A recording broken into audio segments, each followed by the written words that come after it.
Blog Talk Radio. Welcome to the Institute for Personal Development, Kriya Yoga Ashram, where total consciousness is the new frontier. Kriya Yoga is union of the individual with the divine. Join us as we explore the practices to initiate this process. Well, good morning and welcome to the Voice of Yoga. Let's Talk Consciousness. I am your hostess, Lisa Winton, and with me is Kenny Toy, also known as Swami Jayananda, founder of the Institute for Personal Development, located here in Hampton, New Hampshire. Good morning, Swami. Thank you for being here today. How are you? Good morning. I'm doing pretty good today. How about you? I'm doing pretty good today, thanks. And I want to thank you, listeners, for tuning in. Today on the Voice of Yoga, we will talk about the role of father in the developmental process. In this show, we will look at the popularity of yoga today and the possibilities which may arise or fall from the movement. Listen as we review the pros and cons of secular and spiritual approaches to this ancient discipline. Finally, we will discuss the beginning of summer 2017 with the sun going into the creating sign of Cancer. Welcome to the Voice of Yoga. We are talking consciousness. Join the Kriya Yoga Spiritual Advance, get the light in your soul, and pray on Prana. So, Swami, I thought what I would do, like I do in most shows, is I'd give a little bit of history about Father's Day, and this information I take right from the Winton calendar website. And they say that Father's Day is a day to recognize, honor, and celebrate the sacrifices and accomplishment of fathers. In 1910, the Washington State Governor declared Father's Day on the 19th of July. Actually, there was a gal, Mrs. Sonora Smart Dodd, first came up with the idea for Father's Day after hearing a Mother's Day sermon in church. She was raised by her father and wanted to honor him. And then in 1966, President Lyndon B. Johnson declared the third Sunday in June as Father's Day. And then in 1972, President Richard Nixon proclaimed that the third Sunday in June would remain Father's Day. So, Swami, let's get down to it. So we said in the summary that we were going to discuss the role of father in the developmental process. Can you get us started? Yeah, the whole thing of the masculine principle, the centrifugal force pushing outward. And our actual parent also is associated with an inner image that we come in with. And so the father provides an incentive for us to leave what's safe, familiar, comfortable, and known. That we always talk about the separation myth, that in order for us to develop, we have to separate from what is familiar to us. We have to separate from the pattern that we come in with, and symbolically we have to separate from mother. And so the father becomes the attractive outsider that now motivates us to leave what's safe, familiar, comfortable, and known. Well, I have the two quotes here that I'd like to go over with you. And the first one is actually by Pope John the 23rd, and it says, "It is easier for a father to have children than for children to have a real father." Yeah, that makes a lot of sense. And I think a lot of it has to do with the simple fact that we are somewhat removed from this developmental process that we always talk about here. And so as a result, we're surviving, we're chronologically aging, and psychologically, spiritually remaining in an underdeveloped state. So our parents aren't really providing us with the environment that is, like I said earlier, conducive for growth. Because, and I really like the fairy tale of Hansel and Gretel, that it's actually the real mother kicks them out, and they find the witch. And the blind witch, of course, wants to cook them and eat them, but the boy found the chicken bone. And every time she measures to see if they're plump enough, that she keeps saying, too small, too small. And metaphorically, what that means is that the real mother kicks us out and doesn't provide us with everything that we need. And it's the witch that provides us with everything that we need, but it keeps us small psychologically and spiritually. And today, our misconception, we think mom and dad should provide us with everything that we want, has really led to a lot of really angry and furious kids out there that are starting to feel almost victimized. And we're still blaming mom and dad for the simple fact that we're dealing with symptoms of guilt, shame, anger, resentment, blame, emptiness, and boredom. And these are all things that are associated with the simple fact that we're not separating from this pattern. We're not separating from the metaphorical mother. And we're not joining with a resource that is productive of growth. I have another quote for you, and this one is by Friedrich Wilhelm Nietzsche. And this quote is, "When one has not had a good father, one must create one." So how do we go about doing that? Yeah, the thing about it is if your actual parent is a disappointment, then oftentimes what it really is going to mean that we're not really necessarily dealing with the actual person, but we're also working with an inner image, that the actual person becomes a hook that we hang this inner image that we come in with. And if we come in with a challenged inner image, the thing that you can learn is that using your imagination and through visualization, that you can change that image. And a lot of it oftentimes really means coming to terms with the actual parent. The one-size-fits-all solution to it oftentimes is recognizing that everybody out there is doing the very best they can with what they know. And so the solution is found in educating ourselves and just knowing that mom and dad isn't supposed to provide me with everything I need now may shed different light on your actual parent. And rather than blaming mom and dad, you can actually use that to your advantage as a catalyst for why you would separate from your family playpen and start to develop yourself independent of your parents. And then you change your relationship with your actual parents so that you're not drawing off of them. You're not involved in those control dramas that often happens with what I call family psychosis. But you have an adult relationship with your parent. And your exchange of energy isn't that you're drawing off, but you're giving back. That you can actually understand unconditional giving at this point.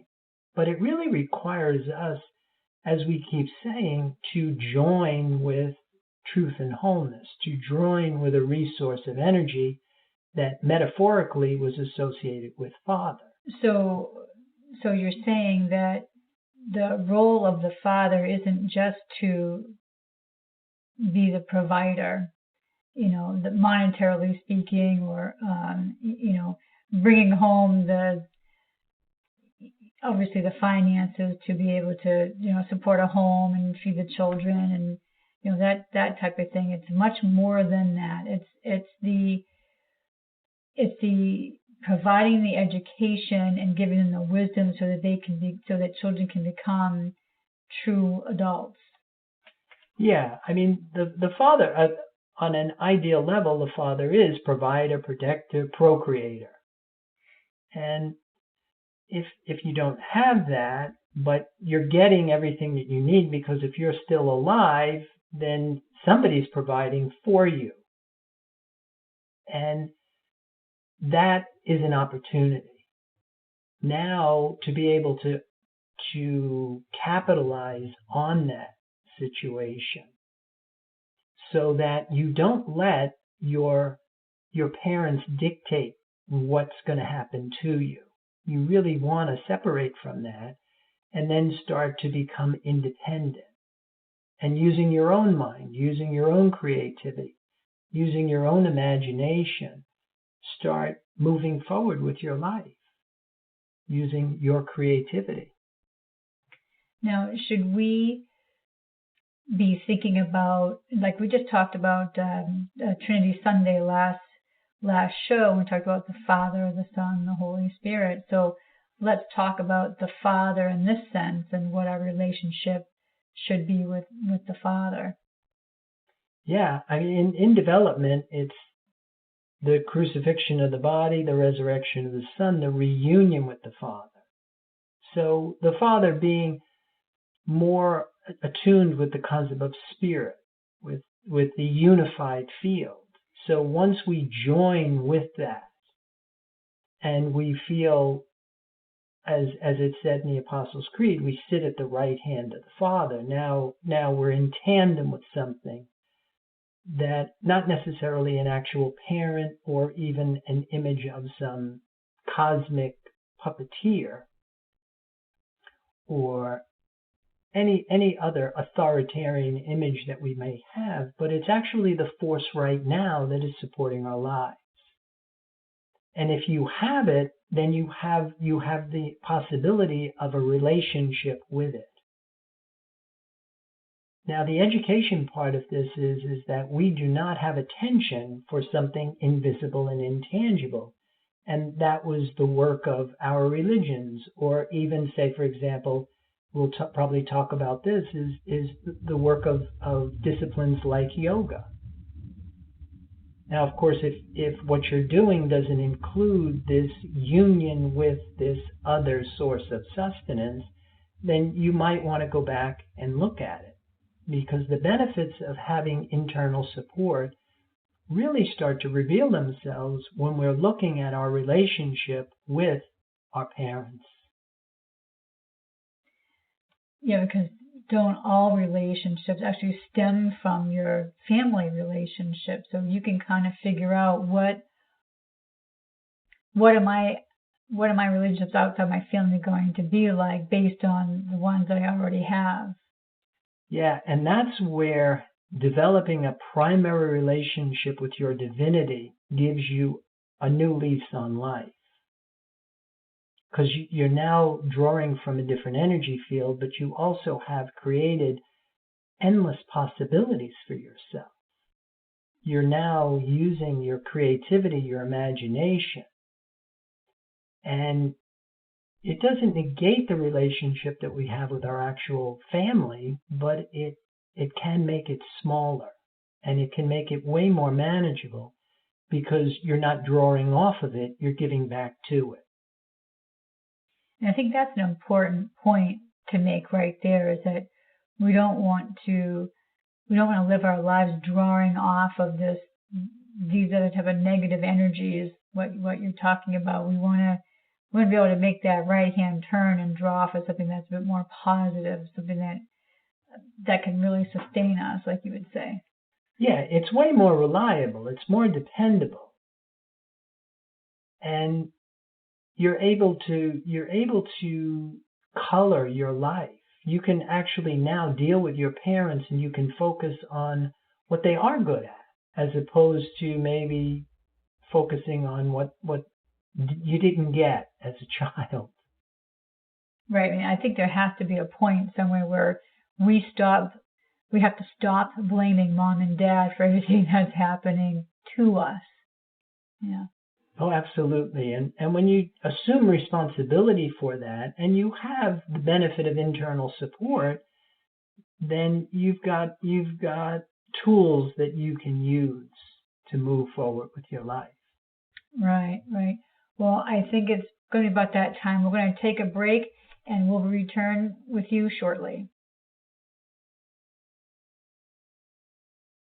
Kriya Yoga Theory 1, Human Development and the 8 Essential Stages of Kriya Yoga.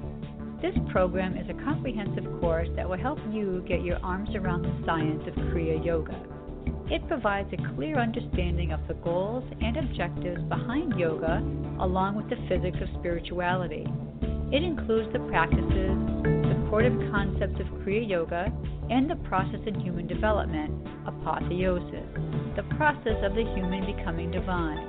A complete guide on how to become a human in the adult state. Get the light in your soul and experience the simplicity and joy of union with the divine. This course is available in live classes at the ashram or online with 8 videos or 4 CDs. Visit our website, www.ipdtransform.com, for more information.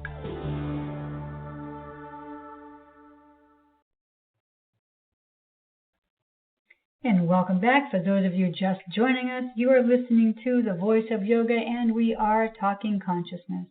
So, Swami, I think we should start talking about the International Yoga Day that's coming up. And again, I get this information from Winton Calendar, and they describe International Yoga Day celebrates yoga, an ancient physical, mental, and spiritual practice. Today, yoga, which originated in India, is one of the world's most popular pastime activities. Now, in September 2014, India's Prime Minister proposed the establishment of an International Day of Yoga to promote international peace and cooperation.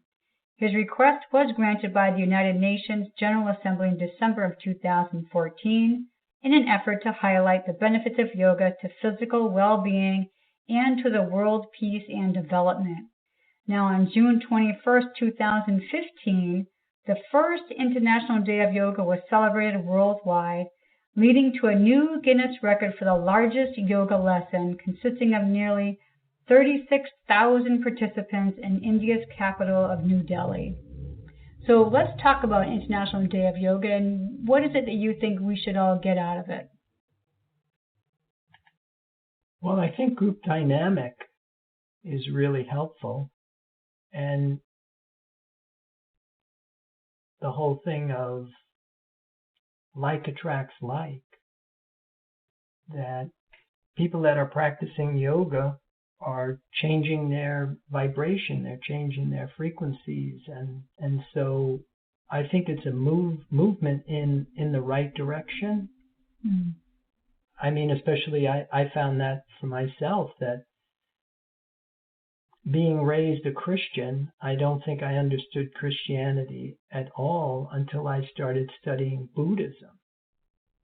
And after studying the Four Noble Truths, the Eightfold Path, the 12 interdependent origins of Buddhism, I thought Christianity started to make more sense. But I don't think I understood Christianity or Buddhism until I started practicing yoga. Mm-hmm. And for me, what yoga did was it took everything from an academic intellectual level to an experiential level. That you can start to go from knowing to doing, which was a quantum leap for me. It's one thing to believe in some sort of supernatural power. It's another thing to feel connected to something that's pure, powerful, and sacred. Well, I have a quote here from the Bhagavad Gita that maybe you can shed some light on this for us. And this quote is, "Yoga is the journey of the self, through the self, to the self." I'm wondering if maybe you can dissect that for us. Yeah, well, it is that merging of your microcosmic orbit that to me is the small self. That is the part of us that we see ourselves as separate. And this process of joining with the capital self, which is the force right now that is supporting our lives. And when we make this union, and again, it's not just an academic, intellectual accomplishment, but it requires that we purify our bodies. We prepare it for the invocation of this invisible, intangible resource. And when we experience this union, matter and mind come together with new information. And as if you read the Bhagavad Gita, it changes our nature. That we go from either being of a low animal nature to an even lower or equally low human nature. Now we can rise to being of a divine nature. And the benefits that come with that, I think, are enormous. Mm-hmm. And that's where I always refer to that Chinese proverb, especially when people are talking about world peace. That the Chinese proverb, when there's light in the soul. So in the Kriya yoga that we teach, that's what's called brahmacharya, carrier of Brahman. That you've internalized this more reliable resource in your physical body. And so it changes who you are. Your identity aligns with a part of yourself that is eternal. That always was, always will be. So we get out of a lot of the unnecessary fears that a lot of us are being controlled by today. And your identity starts to transcend the limits of seeing yourself as separate. And of course, once your field of awareness expands beyond seeing yourself as separate, then you really understand the Christian concept of love thy neighbor as thyself. Mm. Because you can see that the same soul that's animating me is animating you. And you also recognize that what you're putting out is what you're getting back. And you like yourself, which is a whole different dynamic than a lot of people who are involved in control dramas and competing for energy on these limited levels. But the other thing is that my experience with yoga is that your understanding of yoga is going to be limited to the understanding of your instructor. And what I would like to avoid is maybe what's happened to our religions. See, in my opinion, religion and yoga are the same thing. One means to relink, the other means yoke or union. They're talking about the underlying dynamic is joining an individual with a more reliable resource. And religions have failed in doing that. And my experience is too, is a lot of people are doing yoga today without the yoga. And it's like religion without the religion isn't working. So you also have to lift your head and you have to look at, just because yoga is very popular doesn't necessarily mean that people are doing union of the individual with the divine. That you can actually be doing yoga and still drawing from particles and waves, still drawing from duality or fear and limitation. There are benefits that come with that, but they're not anywhere near the return that you get when you join with this indivisible unified field. And of course, that could change the world. When you can get 100 people growing psychologically and spiritually, and now people start to see this union of the individual with the divine as a viable human enterprise, you can change the world because people are transforming in the true sense of the word. I know earlier we were going over our notes together before the show, and I was saying to you that Winton Calendar has described the word yoga as being derived from the Sanskrit language, and it means to join or unite, referring to the union of body and mind. So I think what you were saying before, there's a really big missing element there. Yeah, it's the union of body and mind with spirit. Which makes it completely different. Well, it changes everything. Yeah, that's right, because if you just think mind and body, that's what they do in the yoga, some of the yoga asana classes. That's what you were meaning earlier when you were saying that they're not doing true yoga. They're doing yoga postures without the yoga. Right, without the union with this other resource. And the same dynamic happened with our religions. And we can see how that has failed us. Mm-hmm. So that's the whole thing of insanity, doing the same thing, expecting a different return. And but the thing is that you have the opportunity you have all of these people that are practicing something that if they just had a little bit better leadership, the adjustment isn't that hard. Because you've got willingness, you've got people working with their bodies now, and a lot of people are working with nutrition as opposed to before. I mean, people would go to church and then have coffee and donuts. Now, I think we're a little bit more mindful of that. But to take it to the next octave, the whole thing that we talk about, this preying on prana, this rebirthing your body in the life force, that becomes another vertical leap, that we go from the mouth to the nose to the third eye. Well, I think I would like to spend the next couple of minutes, and we're going to talk about the summer solstice.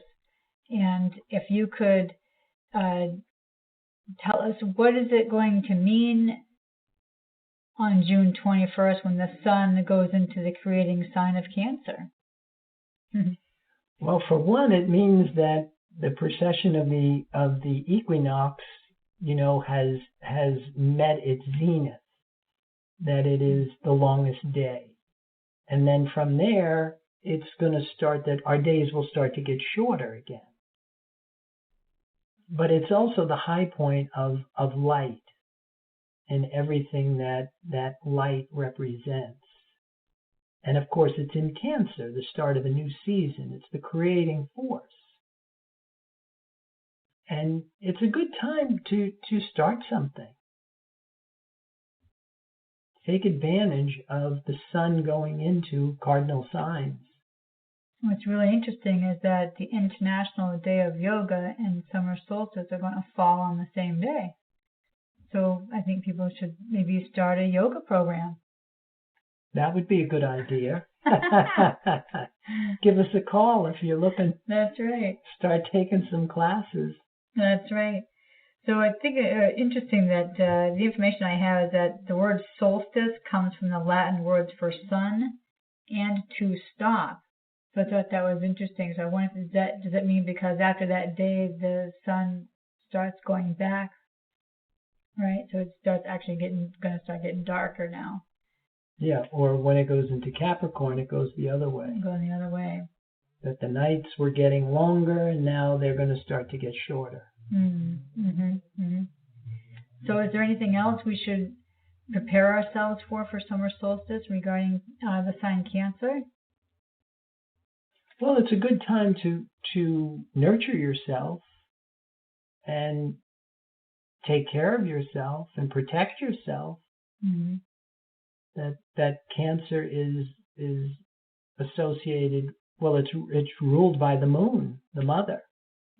And it's a good time to put things into form. The whole feminine principle is how we give birth. So if you've got some ideas that you're trying to manifest and maybe bring to fruition, it's a good time. Well, then interesting, you're just talking about that, the mother, and then we're also talking about the father, so we can kind of marry the two together this week.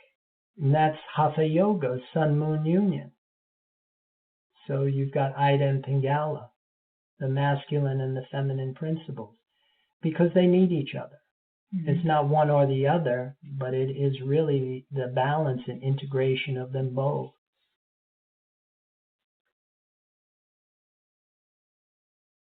Well, I think it's probably about that time we should start breaking down the show today. So listeners out there, I'd like to invite you to visit the website. It's www.ipdtransform.com. So once you're there, you can access all the learning tools that we have for you there. We do have the new 2-minute vacation and the 5-minute labyrinth video with the frequencies. It's very cool. So I encourage everybody to look at those. And then while you're there, make comments about this show or give us ideas about future shows you would like us to do. So in the meantime, Swami, do you have any other final thoughts or comments about today's show? Well, I would like to wish everybody out there happy Father's Day and a happy International Yoga Day and happy Solstice. And with that, namaste. And thank you for listening to our program, The Voice of Yoga. This is Lisa Winton along with Swami Jayananda signing off. Have a wonderful Kriya Yoga kind of day. Namaste.